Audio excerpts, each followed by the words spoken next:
चलो बच्चों, हमने कुछ क्वेश्चंस फॉर फ्यूचर के देखे थे। अब हम आज आगे बढ़ते हैं, कारवा को आगे बढ़ाते हैं। और कॉल सिनेरियर देखा था ना, आज हम समझते हैं concept share forfeiture of share, for future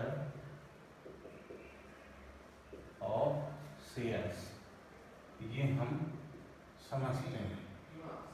तो फॉर फ्यूचर ऑफ शेयर्स का मतलब ये है कि जैसे कॉल सिनेरियर है, कॉल सिन अरियर। अब कॉल सिनेरियर में क्या है साहब कि ड्यू डेट, ड्यू हुआ अमाउंट और अगले बंदे ने पेमेंट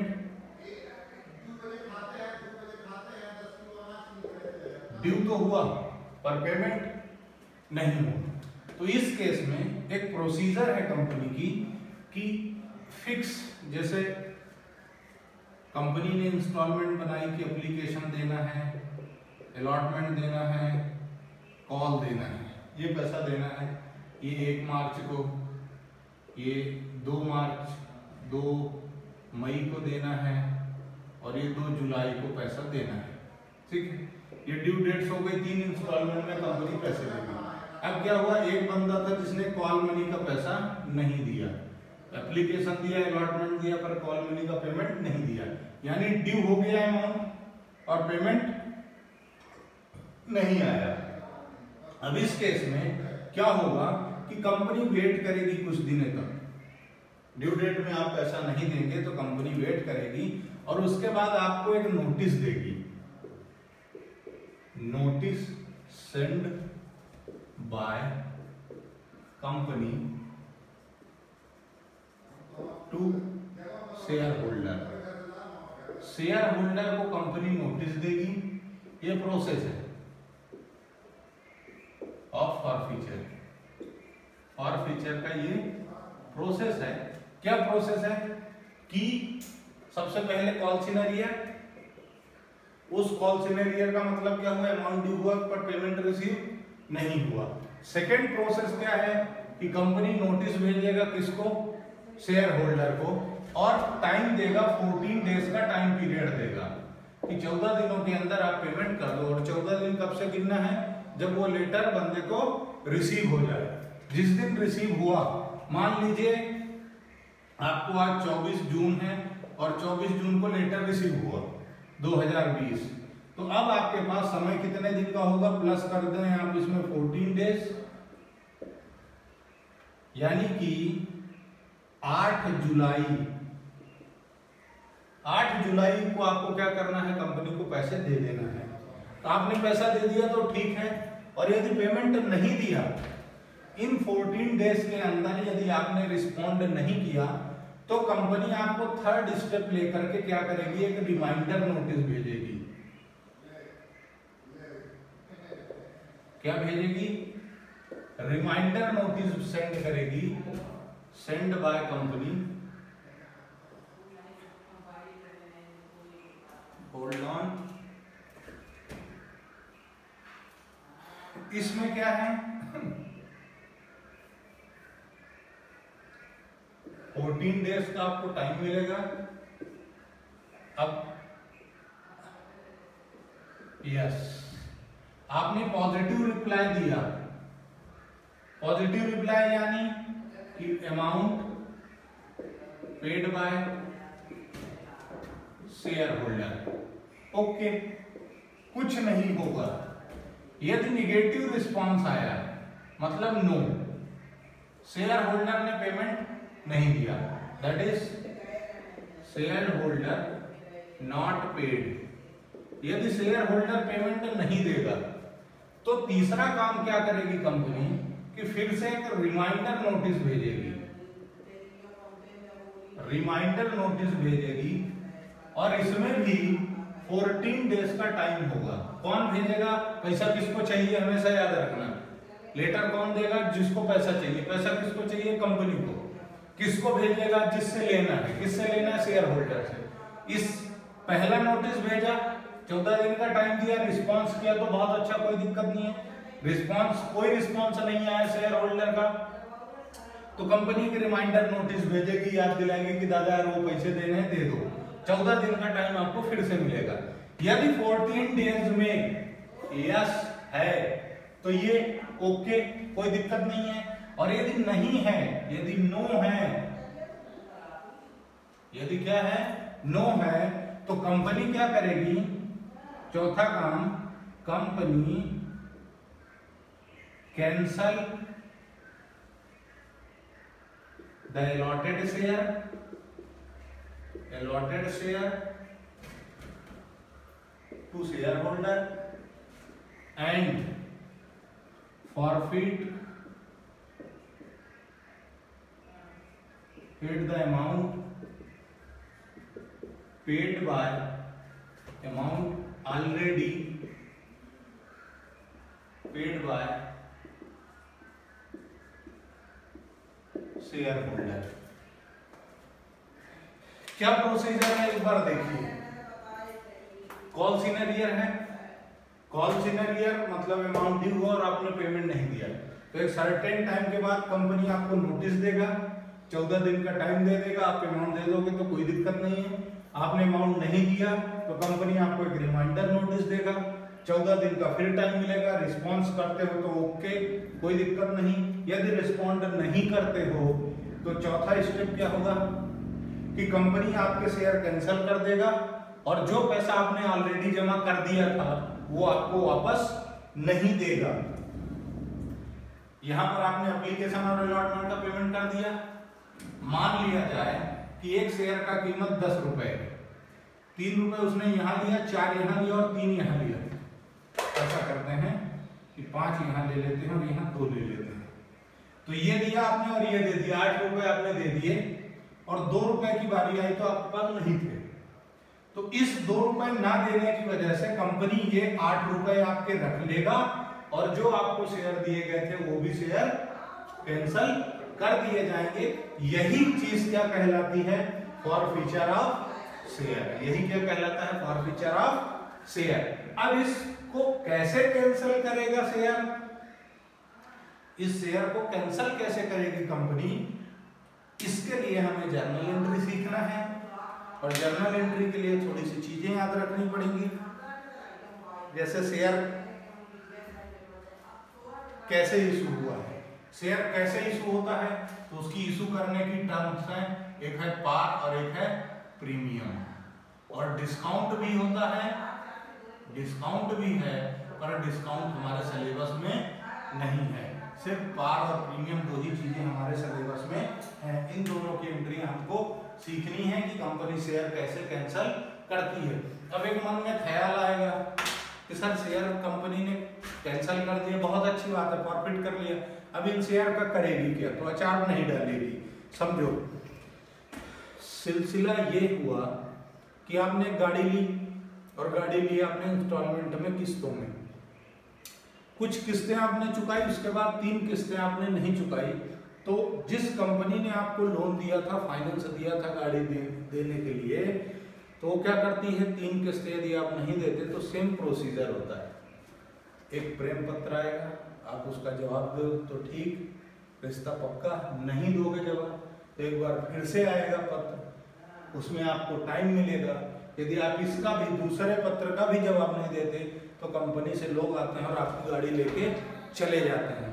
फिर क्या वो पैसा रिटर्न करते हैं जो आप ऑलरेडी पे कर चुके होते हो? नहीं करते। और उन गाड़ियों का क्या होता है? गाड़ी का कंपनी क्या करेगी? गाड़ियां वापस बेच दी जाती हैं। भाई कंपनी गाड़ी रख के क्या करेगी? कंपनी को तो पैसा चाहिए, तो कंपनी क्या करती है, उन गाड़ियों को वापस बेच देती, क्योंकि अल्टीमेट ऑब्जेक्टिव क्या है? मनी क्रिएट करना, पैसा इकट्ठा करना। सेम प्रोसीजर यहाँ है। कंपनी आपके नाम पर जो शेयर दिए गए थे उनको कैंसिल कर देगी और किसी दूसरे बंदे को पैसा लेके और शेयर अलॉट कर देगी। यानी 2 चीजें हैं, एक है फॉरफीचर ऑफ शेयर और दूसरा चीज क्या है? रीइशू। अब इसको क्या बोला गया? Reissue, resale. पहले आपने एक बार ओरिजिनल इशू किया और दूसरी बार फॉरफिट करने के बाद जब आप इशू करेंगे तो क्या कहलाता है? री इशू। अब हम इनकी जर्नल एंट्रियां समझ लेते हैं, उसके बाद हम इनके क्वेश्चंस करेंगे। प्रोसीजर है, बहुत अच्छे से ध्यान रखना, और कंपनी पॉइंट ऑफ व्यू से सोचना कि तुम कंपनी होते, किसी से पैसा लेना होता तो क्या करते। जर्नल एंट्रियां बहुत आसान है। जैसे देखो, जो एंट्रियां आपने ओरिजिनल शेयर को इशू करते टाइम की है, उन एंट्रियों को आपको रिवर्स करना है। यदि आप वो एंट्री रिवर्स कर देंगे तो आपका जो शेयर है वो कैंसिल हो जाएगा। अच्छा, बता तो बहुत बढ़िया दिया, समझ में भी तो आना चाहिए। तो देखो अब समझाता हूं, समझ में आएगा। जब आप शेयर इशू करते हो, जब आप, अभी नोट नहीं करना, सिर्फ समझना है, इशू करते हो तो एंट्री करते हो bank account debit to share application, फिर एंट्री आपकी होती है share application to share capital. ये एंट्री है आपकी, ये एंट्री है आपकी। अब इसमें क्या होगा, शेयर एप्लीकेशन क्रेडिट है और शेयर एप्लीकेशन डेबिट है। नेट इफेक्ट देखा जाए कॉमर्स के हिसाब से तो कैंसिल हो गया। नेट देखा जाए तो इफेक्ट क्या बचा, bank account debit to share capital, net effect यही। अब शेयर कैपिटल जब इशू होता है तो शेयर होल्डर का रजिस्टर मेंटेन होता है। क्या होता है, शेयर होल्डर का रजिस्टर मेंटेन होता है। भाई चूंकि आप एक एक बंदे का काम, एक एक बंदे का नाम तो नहीं लिख सकते यहाँ, इसलिए आप बैंक लिख देते हैं, लेकिन इस रजिस्टर में डिटेल लिखी जाती है। रमेश को इतने शेयर, सुरेश को इतने, मुकेश को इतने, महेश को इतने, दिनेश को इतने, ऐसे करके पूरा रजिस्टर मेंटेन होता है और सबका नाम लिखा होता है कि किस बंदे को कितने शेयर आपने दिए हैं। तो अब जब ये तो आपकी इशू की नेट इफेक्ट हो गया, इसी को आपको रिवर्स करना है, लेकिन ध्यान क्या रखना है, बैंक नहीं आएगा, बैंक नहीं आएगा, बैंक पिक्चर से हट जाएगा। क्यों?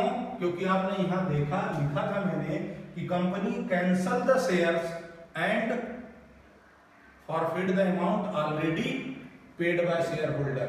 मतलब कंपनी शेयर तो आपके नाम से हटा देती है और जो पैसा आपने ऑलरेडी दिया है वो पैसा आपको वापस नहीं मिलता। जो पैसा आपने शेयर होल्डर ने कंपनी को ऑलरेडी दे दिया था वो पैसा रिटर्न नहीं होगा, वो पैसा वापस रिटर्न नहीं होता। तो अब फॉर फ्यूचर में क्या करोगे, शेयर कैपिटल जो क्रेडिट में है वो तो डेबिट में चली जाएगी। क्रेडिट क्या होगा इसको समझ लो, बहुत आसान है, घबराने का जरूरत नहीं है। देखो चलिए आगे, entry forfeiture of share, forfeiture of shares. पहली एंट्री होगी, अच्छा ये ध्यान में रखना है, when shares are issued at par. जो शेयर आपने पार में इशू किया था उसका फॉर फ्यूचर अब आपको करना है। तो जब आप उसका फॉर फ्यूचर करेंगे तो एंट्री क्या बनेगी, share capital, share capital account debit होगा to calls in arrear, calls in arrear account, और to share forfeiture account. ये आपकी जर्नल एंट्री पास होगी,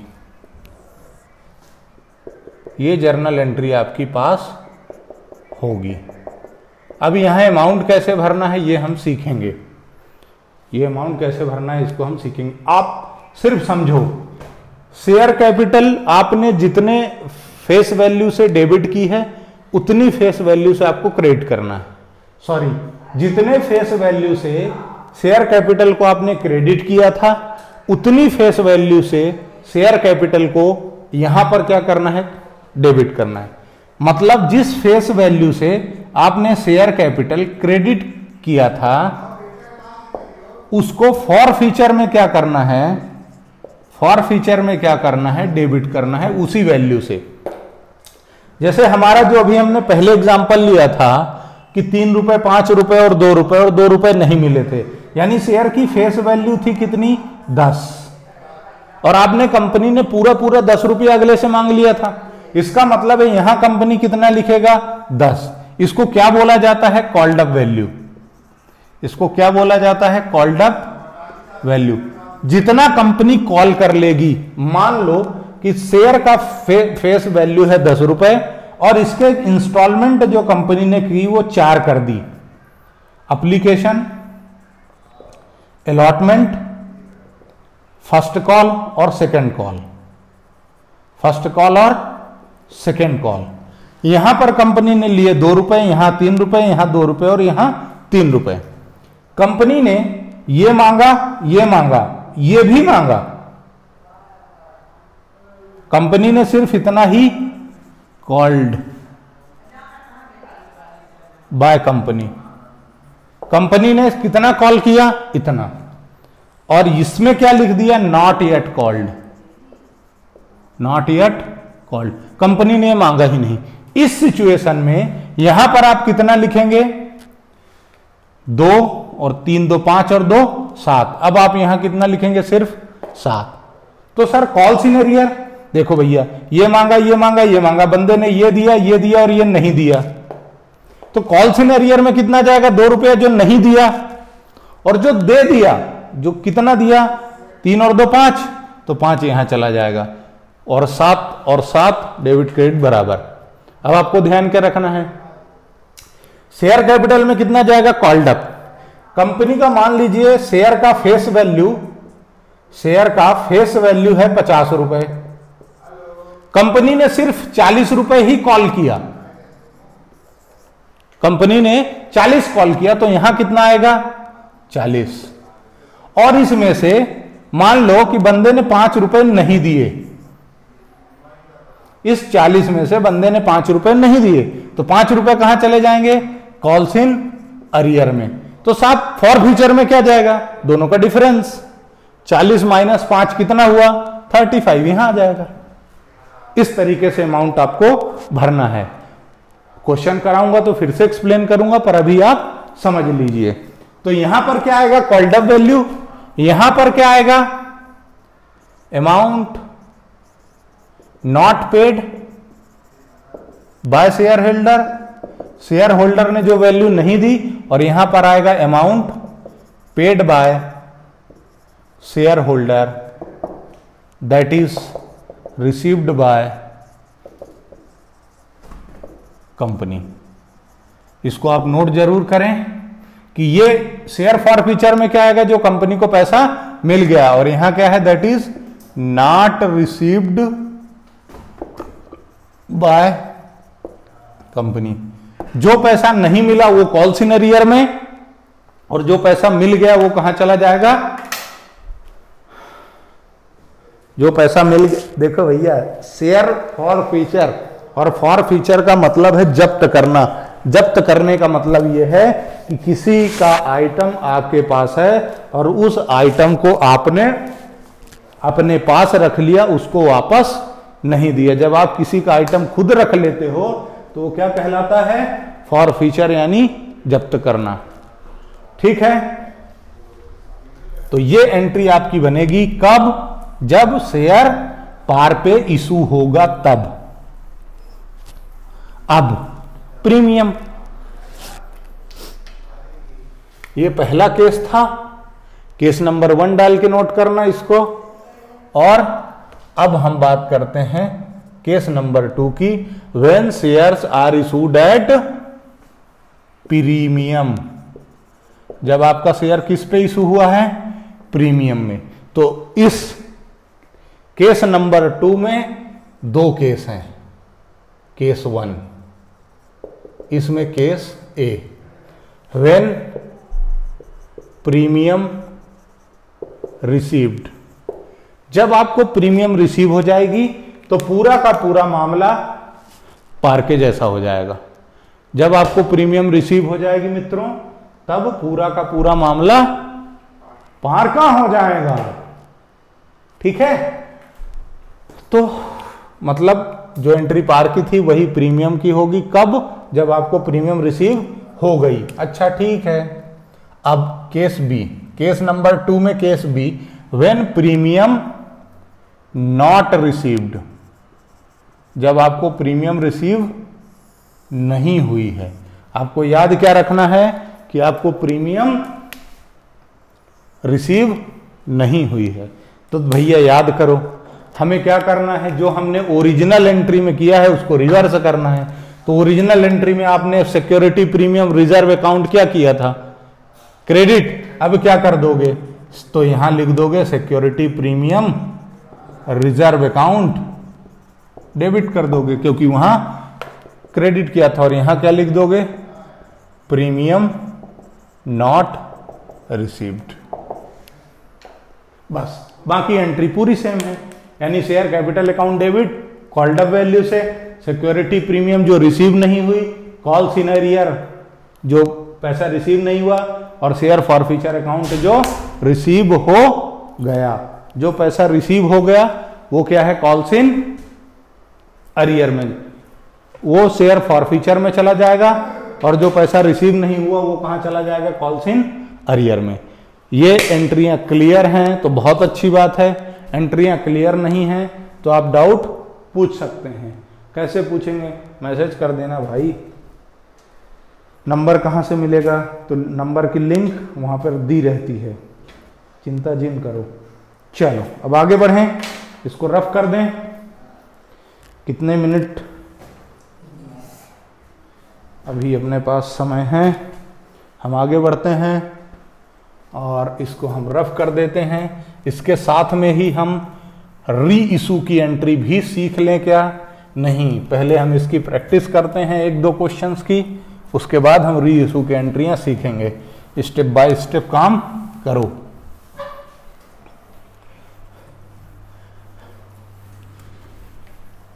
एक बहुत छोटा सा क्वेश्चन मैं डिजाइन करता हूं। एग्जाम्पल हमारी कंपनी है DSCA लिमिटेड, ये मेरा नाम है, Dwivedi science and commerce academy. इस लिमिटेड कंपनी ने issued shares 10,000 at the rate ₹10 each. अभी हम पार का क्वेश्चन लेंगे, अभी हम क्या करेंगे, पार का क्वेश्चन। पेबल एज, ये ध्यान रखना, लमसम के केस में लमसम यदि अमाउंट मिला है तो वहां फॉरफीचर नहीं होता।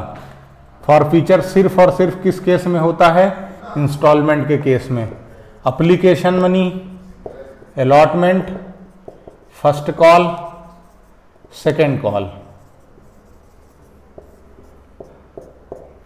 यहां कंपनी ने लिए ₹3, यहां कंपनी ने लिए ₹2,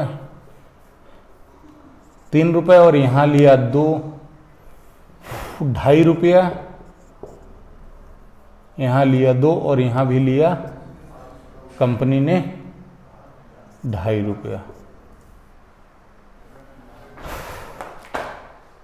मजा नहीं आएगा, मजा लेना जरूरी है। इसको हम कर देते हैं ₹15 का एक शेयर। यहां लिया कंपनी ने 5, यहां लिया 4 और यहां लिया 3। ठीक है, अब अ शेयर होल्डर, एक शेयर होल्डर है होल्डिंग, आप चाहें तो एग्जाम्पल नोट कर लें हाथों हाथ, या फिर वीडियो पॉज करके नोट करना, जैसा आपको लगे वैसा कर लेना। A share holder holding 600 share failed to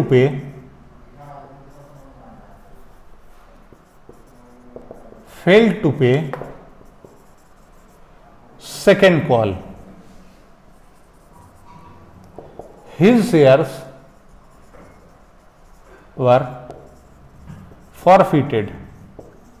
उसके शेयर फॉरफिट हो गए, उसके शेयर फॉरफिट हो गए। जर्नल एंट्री बनाओ। पूरे क्वेश्चन की जर्नल एंट्री नहीं बना रहा हूं, पूरे क्वेश्चन की जर्नल एंट्री बाद में सिखाऊंगा, अभी सिर्फ और सिर्फ फॉरफीचर की। अब इस केस में आपको क्या करना है, क्या बोल रहा है, डिड नॉट पे सेकेंड कॉल। बंदे ने सेकेंड कॉल नहीं दिया, इसका मतलब क्या है, कंपनी ने ये मांगा, ये मांगा, ये मांगा और ये मांगा, पूरा मांग लिया 15 रुपया, यानी कि आपकी कॉल्ड अप वैल्यू क्या हो गई,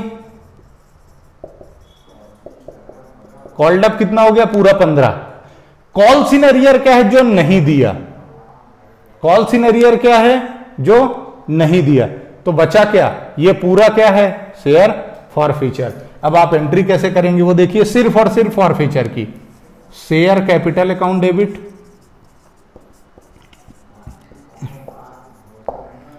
$600 शेयर हैं उसके पास और 15 रुपया पूरा मांग लिया, मुझे ऐसा लगता है कि 9,000 होगा। To share forfeiture account, to calls in arrear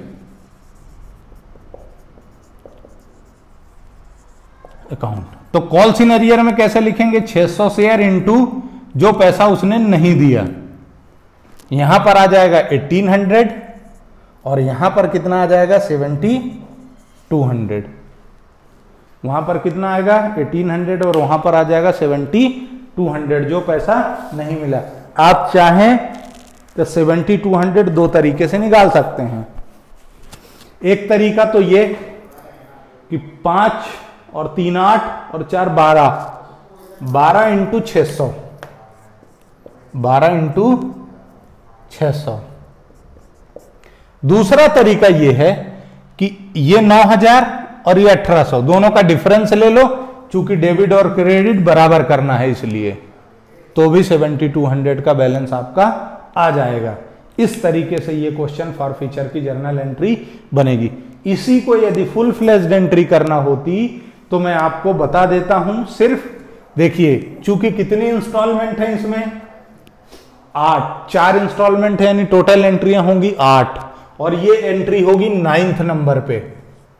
ये एंट्री कौन सी हो जाएगी, 9th नंबर की। अब सुनिए, यहां पर आप क्या करेंगे, एप्लीकेशन के लिए bank account debit to share application, 3 रुपए इंटू 10,000, 30,000 से आप ये एंट्री बना देंगे। अगली सेकंड एंट्री क्या होगी, share application to share capital 30,000।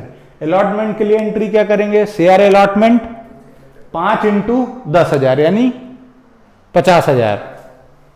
Share allotment account debit to share capital और bank account debit to share allotment. First call के लिए share first call account debit to share capital 4 into 10 यानी 40,000। और छठी entry क्या हो जाएगी, 6th entry bank account debit to share first call. 7th entry क्या बनेगी, share second call to share capital 30,000। 7th entry आपकी क्या बनेगी, share second call to share capital 30,000। और 8th एंट्री आपकी क्या बन जाएगी, bank account debit calls in arrear account, calls in arrear account to share second call. ये आपकी एंट्री बनेगी। यहां 30,000, यहां 1,800 और यहां कितना लिख देंगे आप 28,200। ये आपकी एंट्री हुई। ये जो आपका डेबिट है, ये डेबिट में है तो क्रेडिट होगा, ये शेयर ये क्रेडिट है तो डेबिट हो जाएगा। लेकिन सिर्फ डिफॉल्टेड से, सिर्फ और सिर्फ किसको पकड़ना है, डिफॉल्टेड को। जिसने डिफॉल्ट किया है डिफॉल्टर को पकड़ना है, ठीक है। ये नीरव मोदी, मेहुल चौकसी और विजय माल्या किंगफिशर वाला, ऐसे बंदों को अपने को पकड़ना है। ये एंट्री हो गई। अब इसमें यदि आपको कुछ समझना है तो आप डाउट पूछ सकते हैं। इसका जो नेक्स्ट पार्ट होगा उसमें मैं 2-4 क्वेश्चन करके एक्सप्लेन पूरा कॉन्सेप्ट कर दूंगा। ओके, चलिए बाय बाय। आपको कोई डाउट होगा तो पूछ लेना। धन्यवाद।